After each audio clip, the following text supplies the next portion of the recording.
Welcome to The Good Ride. I'm James Beastie, and it's time to talk about the Union Reset Pro 2026 boot. This took us a while to get a hold of, and then even longer to test, because it's been one of the worst seasons on record here at Mount Bachelor. But we have two takes here, my take and Davey's big boy take from a size 12 boot, who's much bigger, much heavier, much more athletic, and especially much younger. So check out our two different takes to see how they differ. And to give you a short summary, this liner is a little thin. It's already got folding marks, which usually doesn't happen. And while I think the memory foam idea is great, I would love to see a little more memory foam in there, so it makes this liner a little more sturdy and a little longer lasting. This BOA is really low in comparison to all other BOAs out there, and that can cause issues if you like forward lean and you rotate your high backs. If you do, you'll pop this BOA right off. It doesn't have a lot of ankle articulation, so there is some shell distortion around that area, but it has incredible board feel and integrates with the binding incredibly well to create a very unique kind of response. And despite the lack of ankle articulation, there is a plasticky, rubbery type of shell that runs throughout the entire boot to give it a unique response, as well as retain the flex longer than you would think for this lack of ankle articulation in the middle. And while this does have some peculiar quirks, overall, I think Union did a decent job out of the gate, but it definitely needs some tweaks here and there. And to give you a little teaser for the 2027 Reset Pro, not much has changed. It's even keeping the H4 BOA, where many brands are going to H5, but there is one upgrade. They've gone to Vibram soles, and it has a Vibram midsole, which drastically improves traction. I'm not sure about shock absorption, but I'm looking forward to trying that new sole when they have a sample available. And it looks like the sole from the 2026 Reset Pro has been passed down to the Reset and Factory, two new boots for 2027, one BOA, one traditional lace, which is great to see. I got this out for 3 days and compared this against my daily driver, the Nitro Team BOAs, the Battalion Salsa BOA, and the Nidecker Rift Pro. I have an extensive comparison of those boots up on Patreon for paid members, so check that out if you want to know the differences. I'm mainly going to focus on this because there's a lot to talk about along with Davey as well. And this is one of, if not the only, honest, objective reviews of this boot, and I can do this thanks to this wonderful community support, but also thanks to our sponsor, Blower Board Shop. They've been around for a long time, selling to snowboarders before most resorts allowed snowboarders on their lifts. They've got local shops and a large online presence, and they're blending the two together to give you a very good online customer experience. So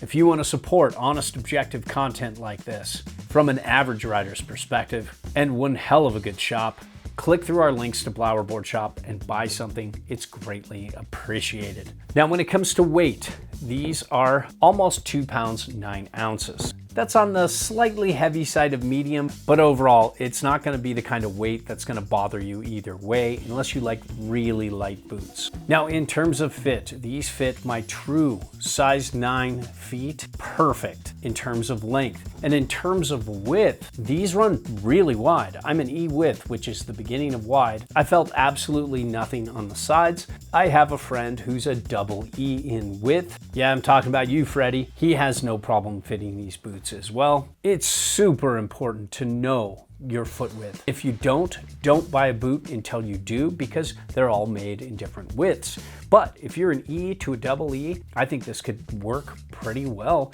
in a true size for your foot. A lot of people who are wide often have to make a horrible compromise, and that's to go with a longer boot for their foot size in order to accommodate that wider width, and that leads to all kinds of issues. And this liner, you cannot heat mold. It is memory foam. It's going to conform to you, and it's very thin. Because this liner is so thin, I did have troubles in the Achilles region because this liner is not giving you a lot of protection in the heel. After the first day I rode these, I had to not ride these for almost 2 weeks to let my Achilles heel recover. Then when I got back in it, it felt a lot better. If I had ridden that every day, it might have broken me. So I'm glad I took the break and came back. And then the next 2 days after that Achilles heel issue, these started to feel pretty good. So I was lucky for the boot not to break me, but the boot could break you, so be wary of that if you have a more pronounced and somewhat sensitive Achilles heel like I do, despite having the last name Beastie. When it comes to the insole, they didn't do a bad job here. It's kind of thick in the heel. It has a little different material for arch support, but it's a very flat insole. And I switched out to my Footprint King Foam Orthotic Elites or my Footprint Game Changers Pro Sports to have more shock absorption with both of these. But as it stands, this is one of the better insoles in the industry, but most of them are pretty bad. Now, when it comes to the BOA system, getting this on and off, it's easy on, but not fast on, because BOA are slow. They just take a lot of twisting.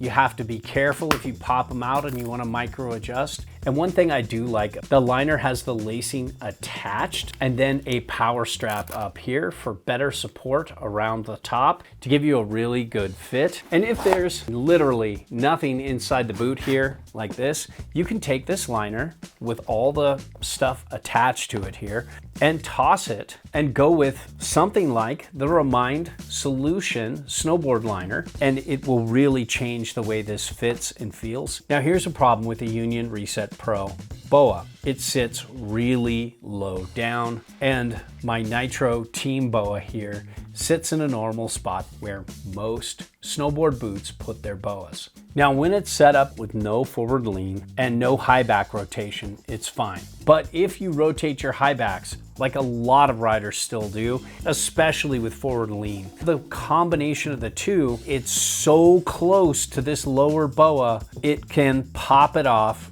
while you're riding, and then you have to go get a new BOA. So I've heard the argument is that most of the crew at C3, Capita and Union, don't rotate their high backs, but I feel this is just a huge flaw and it needs to be moved up for sure. Now, when it comes to flex, these are medium for sure. They don't feel super stiff, but when you get them on snow, I would say the response is medium fast. It's just got a nice, easy forward flex, and it initiates a turn rather quickly for what this is. So these boots can blend with a wide variety of snowboards out there. And when it comes to flex retention, there is only a little bit of articulation. I wish they had a true articulating cuff like this Nidecker Rift Pro BOA does, or how my Nitro Team BOA does with this large neoprene cutout here to all but eliminate shell distortion. And just in the few days that I've been riding this, I'm already seeing it start to break down. I wish they had a rubber exterior in this area and a little more articulation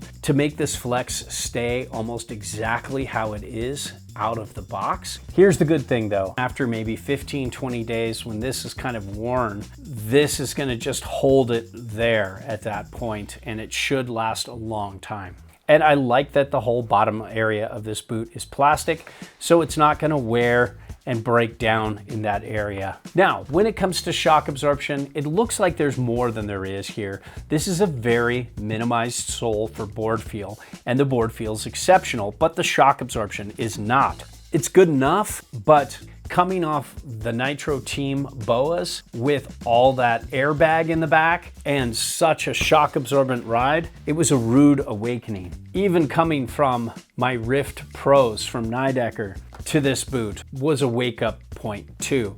So if you want shock absorption, these are not your boots. But if you want board feel, and what I mean by board feel is a boot that integrates with almost any binding incredibly well and creates a better connection with that binding and therefore the board. So you feel like you have less layers between the snow and your foot. This is an amazing boot for that. Traction wasn't very good. I found this to be more slippery than any other boot I tried. Most of the boots I compared it against though had Vibram, but even my Nidecker Rift Pros without Vibram insoles had much better grip walking through an icy parking lot. Now, when it comes to the footprint, this has a 29.8 centimeter footprint, which isn't bad. It's about there with Burton's reduced footprint boots and my Nitro Team BOA boots. So if you're looking to avoid toe and heel drag, this might help you. It really has a low profile everywhere, from the ankle to the footprint to the width throughout the entire boot. It just really fits in bindings well. And when it comes to warmth, there isn't a ton of warmth compared to some boots out there, but it's not bad at all. So that's part of the cost you're gonna have to pay to get that low profile. So overall, this isn't the boot for me. I want more shock absorption over board feel because I'm old and I want to ride as long as I can. I want more support and more protection inside my liner from the shell. I think this BOA should be higher. So it's not for me, but if you don't rotate your high backs, if you love a boot with amazing board feel, you want a durable exterior around the bindings, you have a medium to wide foot, this is a pretty good solution for you. And I think Union did a very good job for their first time. If they fix a couple of the problems that I mentioned, this will be a hard boot not to recommend. Hope this helps, and check out Davey's review next. How we doing, everybody? Davey Boy here to give you a big guy's perspective on the 2026 Union Reset Pro snowboard boots. For my sizing, I'm a size 12 boot, 6'3.5", 250 pounds. These boots were a mix of like and dislikes. I think these are a great first run for a boot for Union. There's definitely some tweaks that need to get made.